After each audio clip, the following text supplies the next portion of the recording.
Pastor Apollo C. Kibuloy para senador. Boses ng mga inaapi. Tagapagtanggol ng kalayaan. Kalayaang malaya sa kawalian.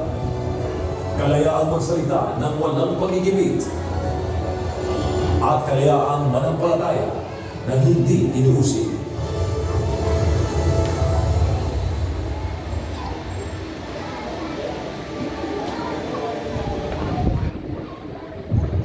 Dating Pangulo ng Republika ng Pilipinas, kanyang matibay na kampi, espiritual na tagapayo at tapat na kaibigan.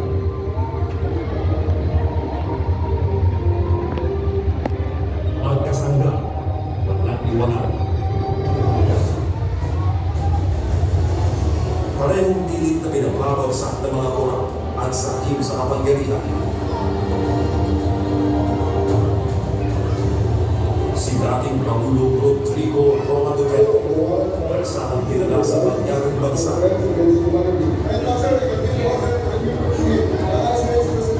Iligaw na ikinulo. Iwaka ng kanyang mga karapatan at ipinahiya sa buong sanlibutan. Si Pastor Apollo C. Kibuloy, 16 na araw na kinumpog ng mga armadong puwersang walang paggalang sa batas ang mga kumna ng Kingdom of Jesus Christ, Davao City, upang siya'y payukuin.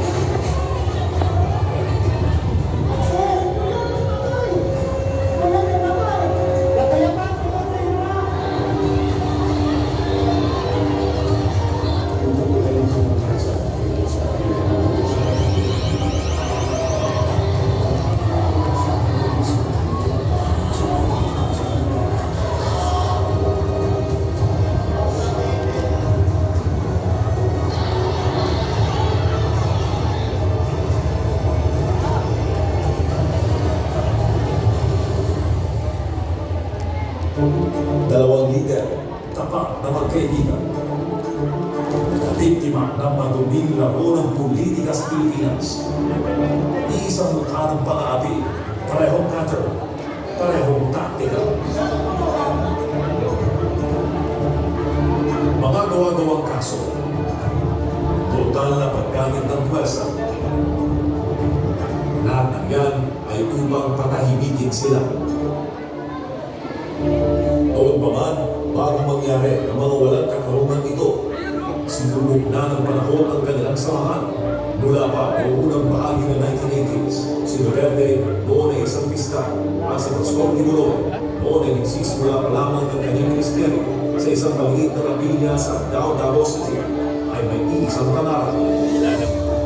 Isang bansang malayo sa korupsyon, droga at insurreksyon komunista. Sunshine Media Network International ang naging pinakamalakas nilang sandata. Ang tanging network na walang takot na naglalagdag ng katotohanan. Ngunit ang katotohanan ay maraming kaaway. I move for the issue of subpoena to Pastor Kibuloy to appeal on this publication of Mr. Cho. If Mr. Kibuloy does not show up, I will cite him in contempt and have him arrested. Noong 2023, pinalaan na Vice Presidente Sara Duterte si Pastor Kibuloy. Tatargetin ang SMNI. Isusunod na mabagsakin si Pastor Apollo C. Kibuloy at ang kanyang simbahan gamit ang mga gawa-gawang kaso. Bibili ng mga miyembro, babayaran para maging false witnesses. Kukulong ang kanyang ama sa International Criminal Court sa The Hague, Netherlands. At pagkatapos, siya naman ang isusunod.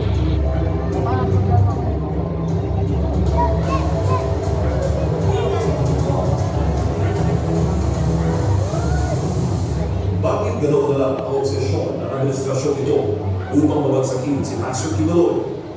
Dahil sa kanyang ipinaglalaban. Si Pastor Kibuloy ay hindi lamang spiritual na leader ng KOJC na may 7 milyon na sasakupan sa buong mundo. Siya rin ang nagtatag ng Jose Maria College Foundation Incorporated na nagbibigay ng libre na edukasyon sa maraming kamaraan.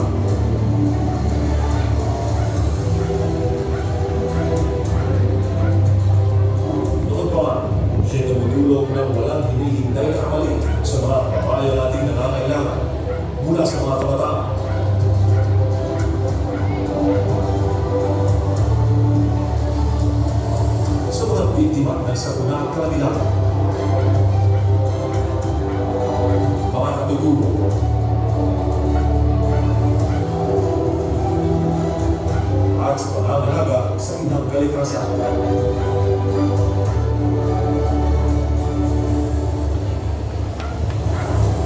puwersa sa likod ng SMNI, ang tanging network na lumalaban sa korupsyon, droga, terorismo at hindi nababayaran ng kahit anumang sumol. Siya ang pinakamalakas na kakampi at tapat na kaibigan ni Duterte kung kaya't siya ang unang ginipin. Isa-isa, nabubuo ang mga peraso ng plano ng mga tao. Natanggal ang lahat ng balakid. Umangat na nga ang pagbabalik ng isang Duterte. Pinubusan ang maraming karapatan, ngunit hindi na bulag ang taong bayan. Naitulungan sila Tatay Digong at Pastor Tibuloy, ngunit hindi matatahimik ang katotohanan. Mas lalo nilang sinusubukang pabagsakin ang mga Duterte. Mas lalo silang lumalakas kasama ang sambayanan. Protektahan natin ang huling depensa, si Vice President Sara Duterte. Ang halalang ito ay hindi lang tungkol sa pagpili ng mga kandidato. Ito'y patungkol sa pagpili sa pagitan ng paglaban o pagsubok. Bumoto ng matalino. Ako ang pinahangyo ninyo, lutuin ni sila kay mga tao ni karon. O niya, ang akong hangyo ng personal para sa akin naman. Bumoto para sa mga may tapang na lumaban at totoong malasakit sa bayan. Pastor Apollo Sikibuloy sa Senado. Tapat na kaibigan. Boses ng mga inaapil. Yung eleksyon, simula nating ayusin ang Pilipinas. Pastor Apollo Sikibuloy para sa Senado. Vote Supreme PDP Laban. Vote Pastor Apollo Sikibuloy, number 53 sa balota. Alright, isang palakpak naman dyan. Ayan, so maliwanag pa sa sikat ng araw, no, mga kababayan. Kung nagawa nila sa mga sikat na personalidad dito sa ating bansa ngayon, ang pagigipit ng administrasyong ito sa mga tao ito, hindi malayo pong gagawin din yan sa atin. Naniniwala po ba kayo? Ayan. So, bakit ba natin ibuboto si Pastor Apollo Sikibuloy?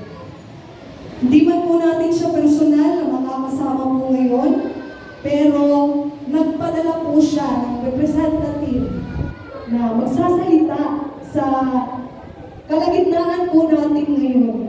No? Ang tatawagin ko ngayon, hindi siya nakita lang niya sa TV or hindi lang niya nakita sa social media. Yung mga panahon na nangyari sa KOJC Siege sa compound sa Davao City ng Kingdom of Jesus Christ. Dahil personal niyang na-experience at nakita sa kanyang dalawang mata kung paano ginipit ng administrasyong ito si Pastor Apollo Sikibuloy.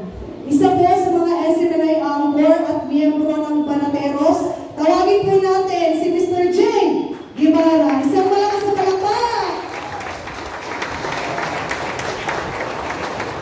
Isang mabiyayang hapon sa ating lahat dito sa First District sa Tundo.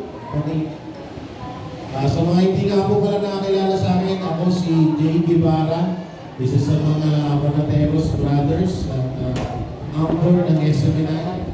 Kadalasan niyo ako mapapanood sa ating social media, lalong-lalo na po sa Facebook at sa YouTube. So, kayo ba ay papayag na ma-impeach si Vice President Sara Duterte? Bayang ba kayong mawala ang malasakit at tapang ng mga Duterte sa bansa natin? So, tumarin po natin ang kahilingan ni Pangulong Duterte na maihalal ng 10 Duterte senatorial candidate. Yan na lang talaga ang pag-asa natin para maibalik ang tunay na pagbabagong muli na naranasan natin noong panahon ni Pangulong Duterte. So kagaya ng sinabi ni Ma'am kanina, ako ay magkukwento at may kwento lamang ng aking karanasan nung panahon ng siege nung sinalakay ni Tore ang KOJC at isa po ako sa mga nandun. Buti na lang talaga hindi kami nagpapakot ni Tore ng mga panahon na yun. Kasi baka, ewan ko na lang, baka yung pangit ng mukha ay mas pumangit pa pag nasapok ko yun ito. Joke lang, joke. Bali, gano'n nga ako, no? Unang fake news na nangyari po doon, na hanggang ngayon siguro yung iba ho dyan, ganun ho ang nabalitaan sa TV at sa ibang mga social media platform na etong si Pastor ay isang masamang tao, etong si Pastor ay abusadong tao na may mga ginawang hindi maganda sa mga kababaihan, lalo na doon sa mga member sa KOJC. Ito na lang po sa dinami-daming membro ng KOJC na halos 7 million sa buong mundo, bakit di isang tao lang yung nagreklamo? Doon na lang isa pa yan. Ilang membro nila na kung talagang masama yung tao na yan, bakit hindi lahat nagreklamo? Ano yan, isang tao lang, sa dinami-dami doon, isang tao lang yung talagang ginawa ng masama, parang posible naman na tayo. At doon,